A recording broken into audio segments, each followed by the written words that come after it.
Bird flu की दहशत है और इस खतरनाक बीमारी से बचाव के लिए सभी तरह की कोशिशें करने के दावे तो किए जा रहे हैं, लेकिन बात जमीनी हकीकत की करें तो ये कुछ हवाई लगते हैं। इसका एक नमूना निवाड़ी में देखने को मिला, जहां वेटरनरी ऑफिस को मृत पक्षियों के नमूने जांच के लिए भोपाल पहुंचाने थे। बाइक से 350 किलोमीटर का सफर करना उसे पड़ा है, क्योंकि निवाड़ी जिले के प्रतिपुर तहसील के सोरका गांव में 2 दर्जन से ज्यादा चिड़ियाएं मृत पाई गई। पशु चिकित्सक विभाग के अधिकारियों ने मौके पर पहुंचकर इनके सैंपल इकट्ठा किए और इसके बाद सैंपल भोपाल जांच के लिए भेजने की जिम्मेदारी पृथ्वीपुर के सहायक पशु चिकित्सा क्षेत्राधिकारी आरपी तिवारी को दी गई। तिवारी ने बस का टिकट बुक कराया, लेकिन वे घर से सामान लेकर जब बस स्टैंड पहुंचे तब तक बस निकल चुकी थी। उन्होंने वक्त की नजाकत को समझते हुए अपने बेटे को बुलाया और बाइक से ही भोपाल जाने का फैसला किया। कड़ाके की ठंड और कोहरे के बीच पिता पुत्र बाइक चलाते हुए भोपाल पहुंचे। वेटरनरी ऑफिसर ने झांसी रेलवे स्टेशन से इससे पहले ट्रेन का रिजर्वेशन कराने के भी प्रयास किए थे, लेकिन टिकट नहीं मिली तो बस से टिकट बुक कराया था, लेकिन वो भी छूट गई। और फिर शनिवार सुबह 6 बजे ये दोनों लोग बाइक चलाते हुए भोपाल के लिए निकले। रास्ते में बारिश होने के कारण कई जगह पर इन्हें रुकना भी पड़ा। वेटरनरी ऑफिसर तिवारी की कर्मठता की सराहनीय तो होनी चाहिए, लेकिन एक नमूना भी है कि हमारा प्रशासनिक तंत्र बर्ड फ्लू को लेकर कितना मुस्तैद है।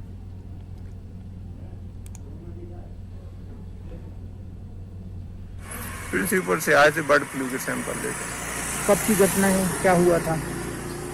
ये परसों की घटना है। रात के 8 बजे हमें बताया कि तुम्हें लेकर जाना है, और उस समय संपर्क किया तो कोई ट्रेन का रिजर्वेशन नहीं हो पाया। तो सोचा बस से जाएंगे, तो बस भी नहीं पकड़ सकते, टीकमगढ़ से थी 10 साढ़े 10 बजे बस। सुबह निकले हम 6 बजे लगभग, सैंपल उठाए, वहाँ से आगे चले। रास्ते में पानी गिर रहा था। कैसे? पृथ्वीपुर से आए थे बर्ड फ्लू के सैंपल लेकर। कब की घटना है, क्या हुआ था? ये परसों की घटना है। रात के 8 बजे हमें बताया कि तुम्हें लेकर जाना है, और उस समय संपर्क किया तो कोई ट्रेन का रिजर्वेशन नहीं हो पाया। तो सोचा बस से जाएंगे, तो बस भी नहीं पकड़ सकते, टीकमगढ़ से थी 10 साढ़े 10 बजे बस। सुबह निकले हम 6 बजे लगभग, सैंपल उठाए, वहाँ से आगे चले। रास्ते में पानी गिर रहा था। कैसे आए थे? बाइक से चले।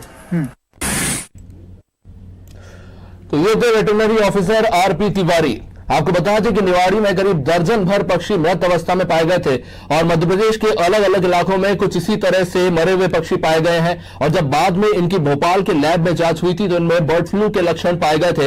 इसके बाद सभी को कलेक्टर के द्वारा अलर्ट जारी कर दिए गए थे कि जिन भी क्षेत्र में इस तरह के मृत पक्षी पाए जाएं उनकी जांच तुरंत करवाना है, ताकि स्पष्ट हो पाए कि बर्ड फ्लू फैल रहा है कि नहीं। हमारे साथ इस वक्त जुड़े हुए नादी टीवी के साथ veterinary doctor RP Tiwari ji, उनसे बातचीत करेंगे। आरपी तिवारी जी, बहुत स्वागत है आपका नादी टीवी पे।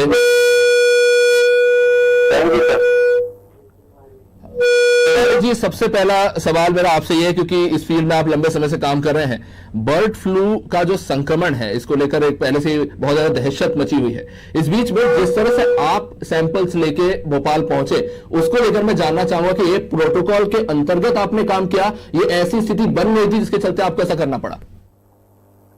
नहीं, क्या हुआ सर कि पहले मैंने सोचा कि ट्रेन से जाएंगे जी, पर ट्रेन का टिकट उस टाइम पे नहीं था जो सोच रहे थे ट्रेन से जाएंगे, ना बस मिल पाई। तो हम लोगों ने सोचा कि बाइक से जाना उचित रहेगा। जी आप तो हम जी आरपी तिवारी जी, आपसे जानना चाहूंगा, क्योंकि ये एक संक्रामक बीमारी के जो सैंपल्स है वो आपके पास थे, क्या उसको ट्रेन से ले जाना सुरक्षित है या बस से भी ले जाना सुरक्षित है? नहीं, वो इस तरीके से पैक होके जाता है कि उससे सुरक्षित माना जाता है, उसे ले जाया जाता है। आरपी जी, आवाज आ रही है आपको? पूरी सुरक्षा में उसे ले जाया जाता है। जी, इसके लिए क्या कुछ व्यवस्थाएं अभी की गई हैं, क्योंकि हाल ही में बर्ड फ्लू के जो लक्षण हैं निकलकर सामने आ रहे हैं अलग अलग क्षेत्रों में। कलेक्टर ने निश्चित तौर पर आदेश जारी किए हैं सभी क्षेत्रों में, तो उसके लेकर व्यवस्था क्या क्या की गई है? अगर सैंपल पाए जाते हैं तो उसे किस तरह से ले जाया जाए, उसको लेकर आपसे जान।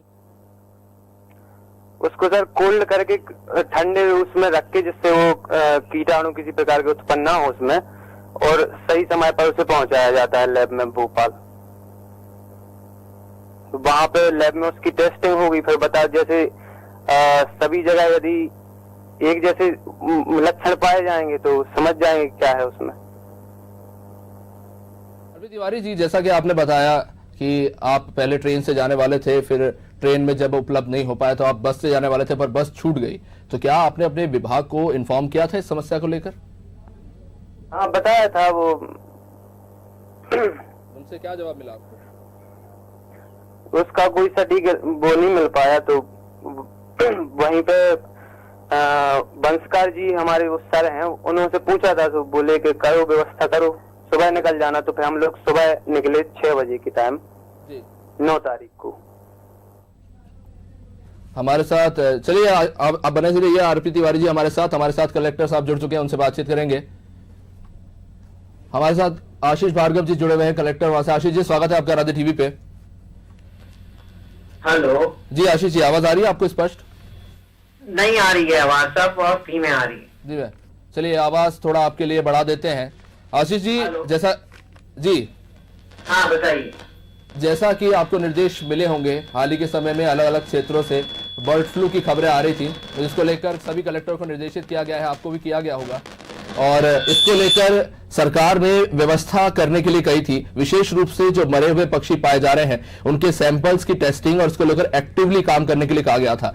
तो आपकी तरफ से क्या निर्देश दिए गए और क्या व्यवस्था क्षेत्रों में की गई?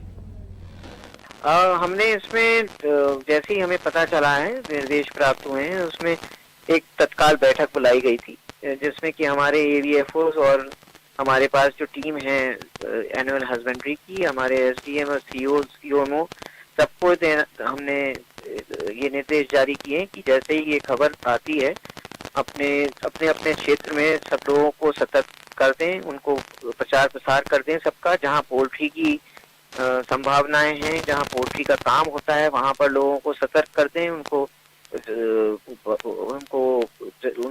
मतलब बंद करा दें उन्हें, या उनको समझाइश दें।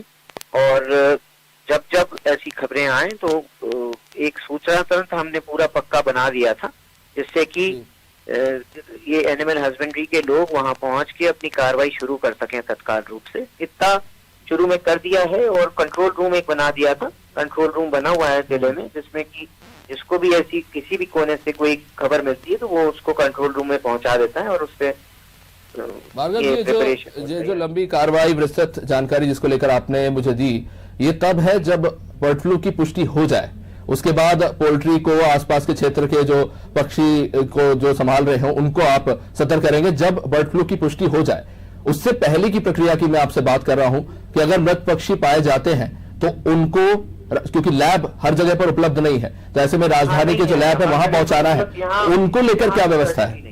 जी, ये लैब हमारी भोपाल में जो हमने जानकारी दी है, भोपाल में जरूर लैब हैं इसको टेस्ट करने के लिए, और हमने मतलब उनको बता दिया था, ये एनिमल हस्बेंड्री को सतर्क कर दिया है कि जैसे ही कोई पशु की मृत्यु होती है तो तत्काल टीम पहुंच के सैंपल्स कलेक्ट कर लें, और कलेक्ट करके सीधे लैब में भेजा जाए उसको, और इनको डिस्पोज ऑफ करने का जो प्रोटोकॉल है उसको बिल्कुल फॉलो किया जाए।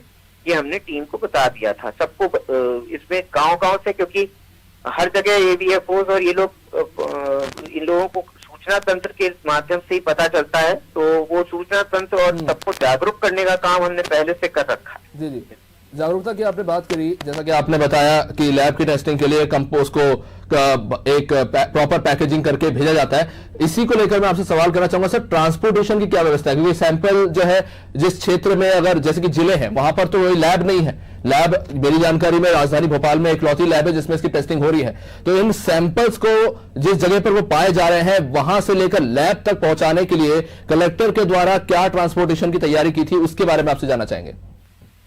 क्योंकि नया जिला है तो संसाधनों की निश्चित रूप से कमी है। यहाँ पर जिला अधिकारी अभी जिला ऑफिस खुले नहीं है, तो संसाधनों की कमी को दृष्टिगत रखते हुए हमने पूल्ड वाहनों का इंतजाम जरूर कर रखा है अपने कलेक्ट्रेट में, जिससे कि, और सभी अधिकारियों को निर्देशित किया हुआ है कि वो अपनी सुविधा अनुसार राजकीय कार्य के लिए उन गाड़ियों का उपयोग कर सकते हैं। आशीष जी, अभी अभी आपके क्षेत्र से एक जानकारी मिली है, जो वेटरनरी डॉक्टर है आरपी तिवारी, जो आप ही के क्षेत्र से दर्जन भर पक्षियों के सैंपल लेकर राजधानी भोपाल के लिए, उनके पास ट्रांसपोर्टेशन की समुचित व्यवस्था नहीं थी, बाइक से वो इतने किलोमीटर ट्रेवल करके भोपाल आए और जाके उन्होंने सैंपल जो है सबमिट किए हैं।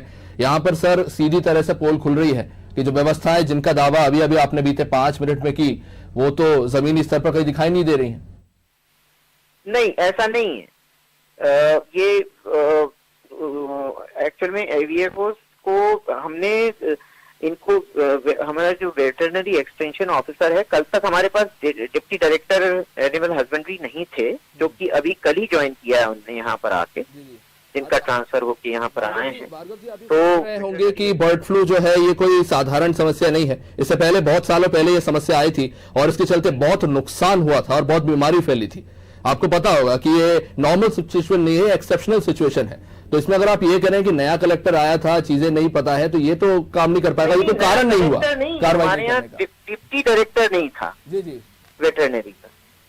तो आपके ऊपर भी जिम्मेदारी बनती है, क्योंकि सवाल आपसे ही किया जाएगा आपके क्षेत्र में अगर इस तरह की समस्या हो रही है, ट्रांसपोर्टेशन की अगर व्यवस्था नहीं है तो। अरे भाई, इसकी बात नहीं है, हमने व्यवस्था कर रखी है और इन लोग जो सभी अधिकारियों को बता रखा है जी।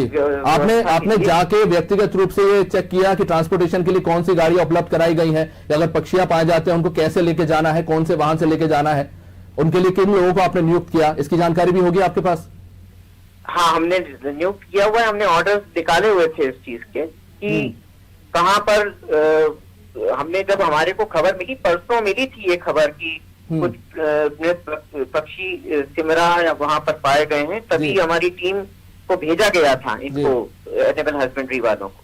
ठीक है, वहां पर उसके बाद भेजा था जी। तो सैंपल्स कलेक्ट करने के बाद क्या काम पूरा हो जाता है? सैंपल्स को सही तरीके से पहुंचाएं, उसकी टेस्टिंग हो, उससे दूसरों को बीमारी ना फैले, ये भी तो सुनिश्चित करना शायद आप ही की जिम्मेदारी के अंतर्गत आता है, जब तक कि वो राजधानी भोपाल के लैब तक ना पहुंच जाए। हाँ, हमने सुनिश्चित किया ये बिल्कुल आता है हमारी जिम्मेदारी में, इसमें कोई शक नहीं है। हमने अपनी टीम लगा रखी थी इसको करने के लिए, लेकिन इनने अपने कर्तव्यों को, मतलब जो ये गए हैं वहां पर ट्रेन से जाना चाहते थे शायद, या कुछ तरह से कोई व्यवस्था की थी। हमारे जो वेटरनरी एक्सटेंशन ऑफिसर है उनका यही कहना है कि इनको जाना पड़ा स्कूटर से।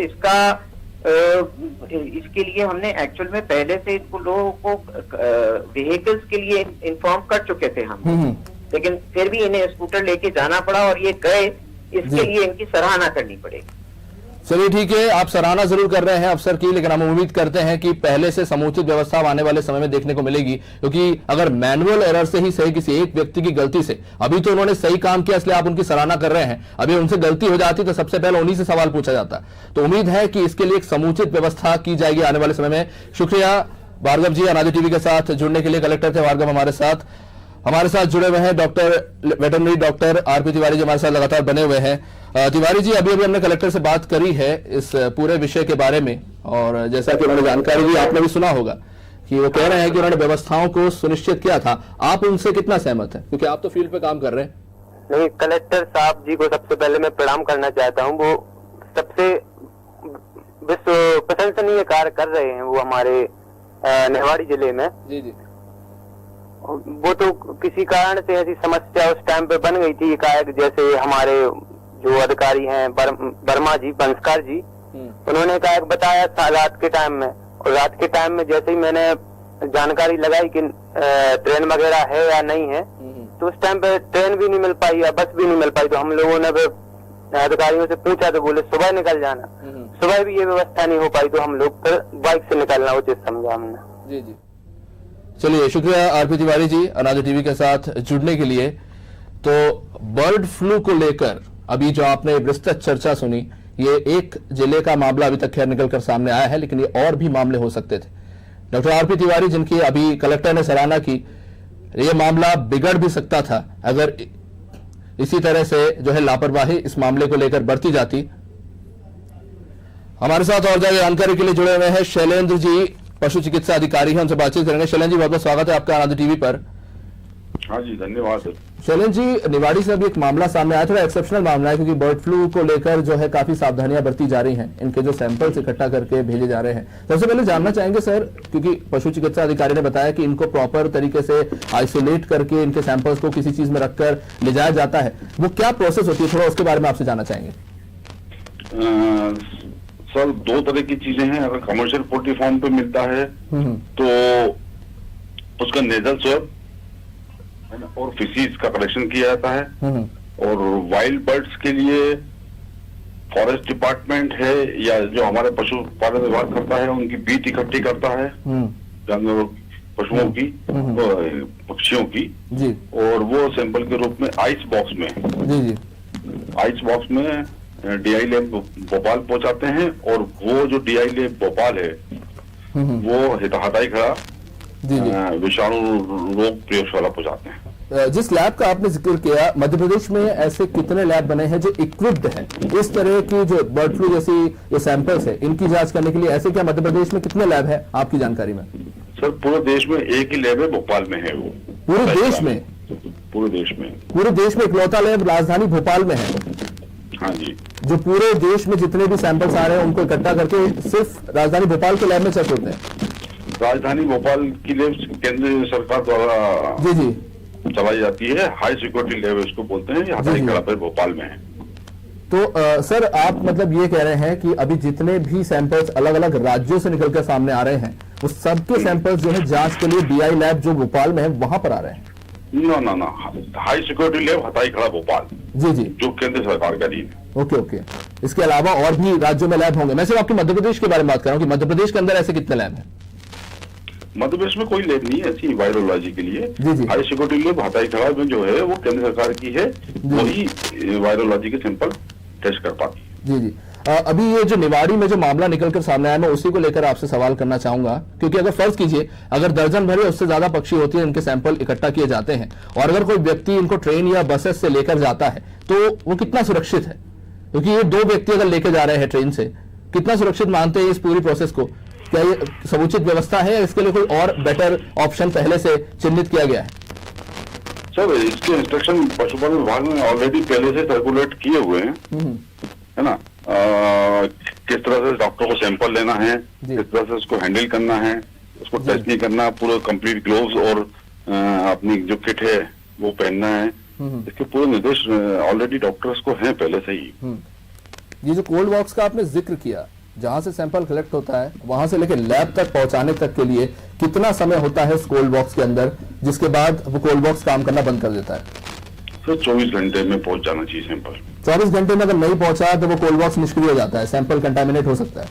कंटामिनेट हो सकता है, निष्क्रिय तो नहीं होता है। वायरस जाहिर तौर पर फैलने लगता रहता है जनरली इसमें। जी, तो फैलने लगता है। आपसे एक और सवाल करूंगा सर, जैसा कि अभी निर्देश जारी हुए हैं सरकार की तरफ से, जिन क्षेत्रों में इस तरह के मृत पक्षी पाए जा रहे हैं, जिनके सैंपल्स भेजे जा रहे हैं या फिर इनमें पुष्टि हो रही है कि बर्ड फ्लू के लक्षण पाए गए हैं, उन क्षेत्रों में पोल्ट्रीज को इन्फॉर्म किया जाता है और फिर वो कार्रवाई करते हैं। तो पोल्ट्रीज के अंदर क्योंकि बहुत बड़ी संख्या में यहाँ पर जो हैंस होते हैं, बहुत सारी मुर्गियां होती हैं, तो उन पर किस तरह से काम किया जाता है, वहां पर किस तरह से आइसोलेट किया जाता है संक्रमण को, उसके बारे में आपसे जानकारी चाहेंगे।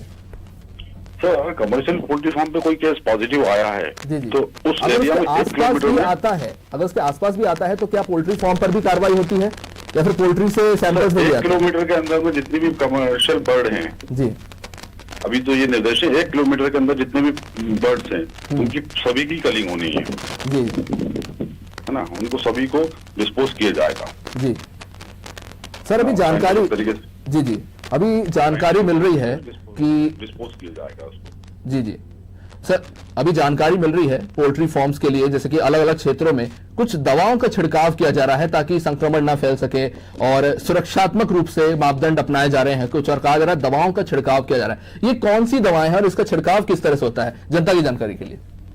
सर ये एंटीवायरल है दवाइयाँ, हाइपोक्लोराइड, सोडियम हाइपोक्लोराइड, जो हमने कोविड में भी यूज किया है, और bleaching powder. Generally poultry farm पे सैनिटाइजेशन किया ही जाता है, तो इसको थोड़ा बढ़ाया जा रहा प्रिवेंशन की दृष्टि से, है ना।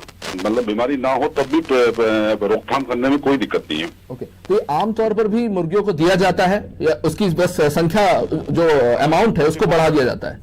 हाँ जी, हाँ, कमर्शियल पोल्ट्री फार्म पे आमतौर पर भी सैनिटाइजेशन किया जाता है। जी जी सर। शैलेंद्र जी, अभी एक निर्देश आया है WHO से बर्ड फ्लू को लेकर कि जो ये मुर्गी है और अंडे हैं, क्योंकि अब लोग इनको धीरे धीरे खाना छोड़ रहे हैं क्योंकि ये बर्ड फ्लू का डर जो है लोगों में फैला हुआ है। हालांकि WHO ने ये कहा है कि आमतौर पर अगर आप खाना पका के खा रहे हैं और अगर 70 डिग्री टेम्परेचर तक भी अगर ये अंडे और मुर्गियां जो है पकाकर खाई जा रही हैं तो संक्रमण नहीं फैलेगा।